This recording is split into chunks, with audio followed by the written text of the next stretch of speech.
Consistency. Tutuloy, tatama rin, o titigil ka na. Marami sa atin gusto ng bunga pero ayaw natin magtanim at mag-alaga. Gusto natin ng tagumpay pero ayaw natin dumaan sa matinding proseso. And being consistent is acting the same way over time. Kung i-apply natin ito sa Christian life, ang consistency ay ang pananatiling tapat sa Diyos kahit walang kasama, walang gana, walang nakakakita, at kahit mahirap, magpapatuloy ka. Ang sabi ni Apostle Paul in 1 Corinthians 15:58, kaya nga mga kapatid ko, magpakatatag kayo, be firm, be strong, huwag matitinag at laging sumagana sa gawain ng Panginoon, be fruitful, dahil alam nyo na hindi masasayang ang inyong pagod sa Panginoon. Samahan niyo po ako sa pag-aaral sa topic na ito, consistency in our Christian life. Sabi po ng Galatians chapter 6 verse 9, kaya huwag tayong magsasawa sa paggawa ng mabuti dahil sa tamang panahon ay matatanggap natin ang ating gantimpala kung hindi tayo susuko. In the English version, ang sabi dito ng Bible, do not be weary in well-doing. Yung ibig sabihin ng weary is yung burnout ka na, ayaw mo na, gusto mo nang tumigil. Ang sabi ni Apostle Paul dito, huwag mong hayaan na yung mga paghihirap na naranasan mo, yung katamaran na bumabalot sa isipan mo, yan ang magpatigil sa'yo para maging mabunga ka sa gawain ng Panginoon.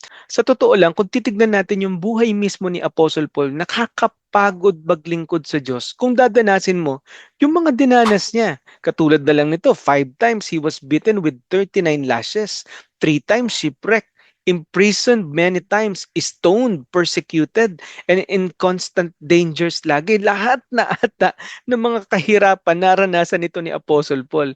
Yung mga bagay na ginagawa niya dati sa mga Kristiyano, bumalik lahat sa kanya nung naglilingkod na siya kay Kristo. Pero alam niyo, dahil sa kanyang pagsisikap, dahil sa kanyang consistency, dahil sa kanyang paglilingkod sa Panginoon, sobrang naging mabunga ang ministry ng Panginoon at ang daming taong nakakilala kay Kristo, ang dami niyang librong naisulat, ang daming simbahan ng naitatag, at magpahanggang ngayon tayo ay nagbabasa ng mga kasulatan na sinulat niya mula sa Panginoon. Sabi ng Luke chapter 16 verse 10, ang taong mapagkakatiwalaan sa maliit na bagay ay mapapagkatiwalaan din sa malalaking bagay. Ang taong madaya sa maliliit na bagay ay magiging madaya rin sa malalaking bagay. Babalik pa rin tayo sa tinatawag nating stewardship. Mapagkakatiwalaan ka ba ng tunay na may-ari at yun ay ang Diyos? Sabi ng isang book na Atomic Habits, yung mga maliliit na bagay na pinipili mo sa bawat araw, yung maliliit na habits na ginagawa mo, ito talaga yung nagbabago ng trajectory or ng direction ng iyong buhay. Ang consistency, when applied in your life, it will really change the way you live. Katulad ni Daniel, nagkaroon ng decree ang hari na bawal mag-pray kahit sino sa loob ng 30 araw. Pero itong si Daniel, kahit nalaman niya na lumagda na yung hari, at parte siya ng mga opisyal ng hari, umuwi siya, pumunta sa kanyang silid na nasa itaas na bahagi ng bahay kung saan nakabukas ang bintana na nakaharap sa Jerusalem. Doon, lumuhod siya, nanalangin, at nagpasalamat sa kanyang Diyos 3 beses sa isang araw, ayon sa kanyang nakaugalian. At dahil doon, pinadala siya sa lion's den. But even in the lion's den, he prayed to the Lord, at ang sabi ng Bible, hindi siya kinain ng leon. Niligtas siya ng Panginoon. Wow, what a faith! Ganyan din ang pinakita ng early church sa Acts chapter 2 verse 42. The Bible says, ang mga mananampalataya ay masigasig sa pag-aaral ng mga itinuturo ng mga apostol, sa pagtitipon bilang magkakapatid, pagpipiraso ng tinapay upang gunitain ng Panginoon, at sa panalangin. Sa English version, ang sabi doon, they were devoted to the apostles' teaching. So talagang masigasig sila, hindi lang sa pakikinig, kundi ang sabi ng Bible, sa pag-aaral. Did you know that according to history, the first 300 years of Christianity is the fastest growing years kung saan ang daming taong nakakakilala sa Panginoon?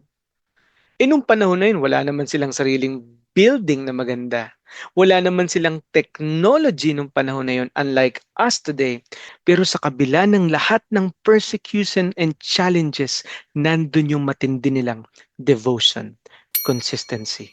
Patuloy sila naghahayag, patuloy sila nagmimit, hindi sila tumigil sa gitna ng paghihirap na kanilang nararanasan. Napakalaking naging factor nito para lumawak ang gawain ng Panginoon sa buong mundo. So why consistency matters? Number one, consistency builds strong faith. Ang sabi ng Psalm chapter 1 verse 1 to 2, mapalad ang taong hindi namumuhay ayon sa payo ng masama o sumusunod sa mali nilang halimbawa at hindi nakikisama sa mga taong nangungutya, sa halip ay naggagalak siyang sumunod sa mga aral na mula sa Panginoon at araw-gabi ito ay kanyang pinagbubulay-bulayan. Makikita ninyo yung mga action words na nakalagay dito, hindi namumuhay, sumusunod, hindi nakikisama, nag-aaral, araw-gabi, ini-enjoy niya ang salita ng Panginoon. Lahat ito are consistent actions papalapit sa Panginoon. At ang sabi ng Bible, kapag ito ang iyong ginawa, lalakas at tatatag ang iyong pananampalataya ng parang isang puno. Ito ang litrato ng isang punong matatag. Hindi lang siya tumataas at tumitibay dahil maganda ang kanyang kahoy sa labas, kundi dahil malalim at malawak ang kanyang ugat.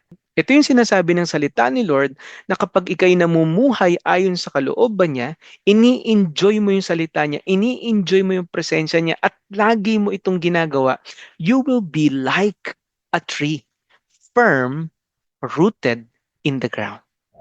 Number two, consistency leads to stability. Ang sabi ng Bible sa verse 3 ng Psalm chapter 1, same chapter, at katulad niya ay isang punong kahoy na itinanim sa tabi ng sapa. Hindi lang siya basta puno na nakatanim sa lupa at merong malawak na ugat, kundi nandun pa siya katabi ng streams of water na anuman ang mangyari, lagi siyang may pagkukuhanan ng tubig, lagi siyang may pagkukuhanan ng lakas at sustansya. Nakatabi siya mismo sa source. Kapag ang isang Kristiyano ay nakadepende sa Panginoon, ito ang litrato ng buhay mo. Hindi ka nawawalan ng buhay. Nagiging stable, rooted, and firm ang iyong faith sa Panginoon. Pangatlo, consistency results to fruitfulness. Hindi lang basta puno na nasa tabi ng tubig. Ang sabi ng verse 3, katulad niya ay isang punong kahoy tinanim sa tabi ng sapa na namumunga sa takdang panahon at hindi na nalanta ang mga dahon, magtatagumpay siya sa anumang kanyang ginagawa. Ito yung nagiging resulta kapag ang isang tao ay nagiging tuloy-tuloy sa paglapit sa Diyos. Di ba ang nagbabago sa katawan ng isang taong nagbubuhat ng gym ay hindi naman yung pagbubuhat niya ng 1 oras, 2 oras, 3 oras sa isang araw. Ang nagbabago talaga sa kanya ay yung kanyang disiplina na pumunta doon araw-araw o di kaya by schedule, consistently sa iilang panahon. Ito din yung nagiging paraan upang maging fruitful ang isang Kristiyano. Once ng isang Kristiyano ay laging nag-church, laging nagbabasa ng Bible, laging nagpe-pray, nakikinig ng Christian songs, pinipili kung anong kalooban ng Diyos, nagiging sensitive sa pagkilos ng Panginoon, it will produce fruitfulness in his life. Ang sabi ng Bible, but the fruit of the Spirit. Merong bunga ang paglakad mo sa Espiritu Santo. Binabago nito ang iyong buhay. Nagsisimula kang magmahal ng katulad ng sa Panginoon. Nagsisimula kang magkaroon ng kagalakan na nanggagaling sa Diyos. Kapayapaan na galing sa Panginoon. Binabago nito ang iyong buhay. It will result to fruitfulness. Kapag ikaw bilang isang Kristiyano naging consistent dyan, marami kang tao na madadala sa Panginoon. So what am I to do, Pastor? Paano ko to isa sa buhay? Number one, show up daily. Keep showing up. Sabi ng Luke 9:23, pagkatapos sinabi niya sa kanilang lahat, kung sino man sa inyo ang gustong sumunod sa akin, sabi ni Jesus, ay hindi niya dapat inuuna ang kanyang sarili at dapat ay handa siyang humarap sa kahit sa kamatayan, alang-alang sa pagsunod niya sa akin araw-araw. Kapatid, ang desisyon ng pagsuko sa Panginoon ay hindi desisyon ng kahapon. Ito ay araw-araw na pagpapasya na iyong ginagawa. Sumuko ka araw-araw sa Panginoon. Huwag kang mabuhay para lang sa sarili mo, para sa mga pangarap mo, kundi mabuhay ka sa kadakilaan ng Panginoon. Every time that we give glory to God, we are serving our purpose because we are created to give God the glory. Show up daily. Kahit mahirap, bumangon ka. Kahit saan yan, sa trabaho, sa negosyo, sa pag-aaral, sa church, sa ministry, show up daily. Kahit hindi ka ganun kagaling, show up. Mag-practice ka. Isang araw, gagaling ka din. Show up. No? Show up. Sumunod ka sa Diyos araw-araw. Pangalawang bagay that you have to understand, be faithful in small things. Katulad ng sabi natin kanina, ang mapagkakatiwalaan sa maliit na bagay ay pagkakatiwalaan ng Diyos sa mas malalaking bagay. Remember, we are just stewards and God is the ultimate owner. Kapag tayo marunong mag-alaga sa maliit, aba, ang Diyos lalo tayong pagpapalain sa mas malaki. Kasi nakita niya, maayos tong anak ko na to. Mapagkakatiwalaan ko to sa bagay na ibibigay ko sa kanya. Minsan kasi ang pagpapala, kapag hindi mo nahawakan ng tama, ito ang sayo ay sisira. Be faithful in small things. Number 3, keep going even when it's hard. Sabi ng Proverbs 24 verse 16, ang taong matuwid, mabuwal man ng 7 ulit, ay tiyak na makakabangon ulit. Hindi tulad ng taong masama na kapag nabuwal ay hindi na makakabangon pa. Bumagsak ka man, bumangon ka ulit. Ang isang taong gustong sumunod sa Panginoon, bagamat siya ay nagkamali, bagamat siya ay nahirapan, bagamat siya ay bumagsak, bumalik ka sa Panginoon, humingi ka ng tulong, magpatuloy ka. Keep going even when it's hard. Nanghihina ka ngayon, lumapit ka sa Diyos. Napapagod ka, lumapit ka sa Panginoon. Natatakot ka, lumapit ka sa Panginoon. Ang Diyos ang magbibigay ng kalakasan sa iyo. Keep going even when it's hard. Minsan pakiramdam mo nag-iisa ka. Minsan pakiramdam mo ang hirap-hirap. Because that's the truth in the ministry, guys. Sa ministry, hindi laging maganda, hindi laging masaya, hindi laging blessing. We know that.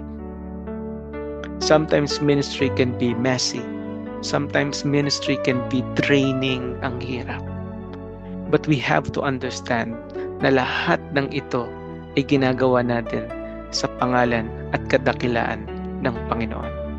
Huwag kang magsawa sa paggawa ng mabuti sapagkat sa tamang panahon, ikaw din ay aani. So nais kitang tanungin ngayon, kamusta ang pagbabasa mo ng Bible at prayer time mo? Consistent ba everyday?